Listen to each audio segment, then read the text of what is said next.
কোনো একদিন প্রবল বৃষ্টির মাঝে আপনি যে কোথাও আটকে পড়লেন, কিন্তু আপনার ঠিক তখনই মনে হলো আপনি হয়তো বা এখানে কখনো এসেছেন বা এইভাবে বৃষ্টির মধ্যে কখনো এসেছেন, কিন্তু আপনি ঠিক এইখানে যে আদৌ কবে এসেছিলেন, আদৌ এসেছিলেন নাকি এই জিনিসটা আপনি মনে করতে পারছেন না। কিংবা আপনি কোনো একটা রুফটপ রেস্টুরেন্টের উপরে বসে চা খাচ্ছেন, হঠাৎ আপনার তখন মনে হলো আপনি হয়তো এখানে এসে আবার একদিন এইভাবে চা খেয়েছে, কিন্তু আপনি তখন এখানে এসেছিলেন যেখানে আপনি আদৌ এখানে নতুন আছে, প্রথম দিন গিয়েছেন এখানে চা খেতে। হ্যাঁ, এটাই রেজা বলি।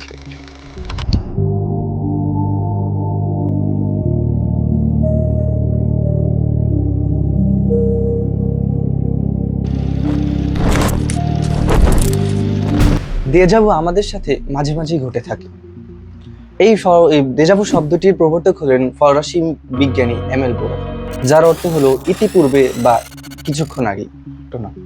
দেজাভু এমন এক অনুভূতি যা বর্তমানে ঘটা কোনো ঘটনা নিকট অতীতে বা কখনো সেমভাবে একইভাবে কোথাও ঘটেছিল।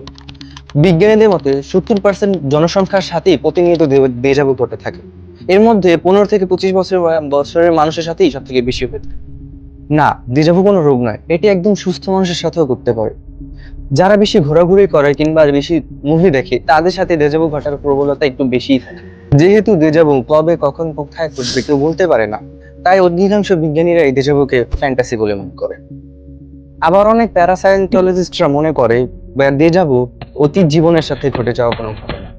আপনার আমার কোন মস্তিষ্ক প্রতিনিয়ত আমাদের চারিপাশে ঘটে যাওয়া সব ঘটনাকে ক্যাপচার করছে, চোখ থেকে দেখার মাধ্যমে, নাক থেকে ঘ্রাণ শোনার মাধ্যমে, কিংবা হাত থেকে কোনো কিছু স্পর্শ করার মাধ্যমে। আর আমাদের এই সংবেদনশীল অঙ্গগুলোর মাধ্যমে ঘটে যাওয়া কোনো ঘটনাকে ক্যাপচার করতে কিছুটা দেরি হয়ে যায়। তখন এই দেরি করা এই ঘটনাকে আমাদের মস্তিষ্ক মনে করে কোনো একটা আলাদা ঘটনা। এই আলাদা ঘটনা থেকেই আমাদের মনে হয় যে এই ঘটনা কিছু আগে কখনো ঘটেছে আমাদের সাথে। এর মধ্যে আরেকটি তত্ত্ব হলো হলোগ্রাম। হলোগ্রাম তত্ত্বে আমাদের চারিপাশে ঘটে যাওয়া ঘটনা একটি ভিজুয়াল আকারে আমাদের মস্তিষ্কে সেভ হয়ে থাকে। মাঝে মাঝে কোনো ঘটনার সামনে আমাদের চোখের সামনে এই ঘটনা যখন চলে আসে, তখন ওই ঘটনার সাথে আমাদের মস্তিষ্ক প্রাণপণ চেষ্টা করে নিকট ঘটে যাওয়া কোনো ঘটনার সাথে মিলানোর জন্য। যখন এই ঘটনা আমাদের মিলাতে পারে না, তখনই আমাদের মস্তিষ্ক হয়ে পড়ে দোটানায় পড়ে যায়। কারণ সে চোখের সামনে দেখতে পারছে একটা, বাট সে ভাবতেছে আরেকটা। তো এইখান থেকে শুরু হয় দেজাভু ইফেক্ট। আর 3 নম্বর তত্ত্বটি হলো যে আমাদের মস্তিষ্ক মাঝে মাঝে কোনো একটা নির্দিষ্ট বস্তুর দিকে নির্দিষ্ট সময়ের জন্য মনোযোগ দিয়ে বসে থাকে, তখন সে আশেপাশে কোনো কিছুর দিকে তত খেয়াল রাখে না।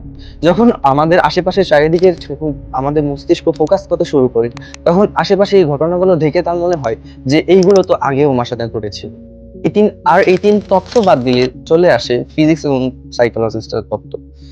এক ফিজিশিয়ানের মতে এই দেজাভু হলো প্যারালাল ইউনিভার্সের সাথে সম্পর্কিত, যা স্বাভাবিকভাবেই বেশি জনপ্রিয়। যত যাই হোক, ইমোশনকে ল্যাবে রেখে পরীক্ষা করা যায় না।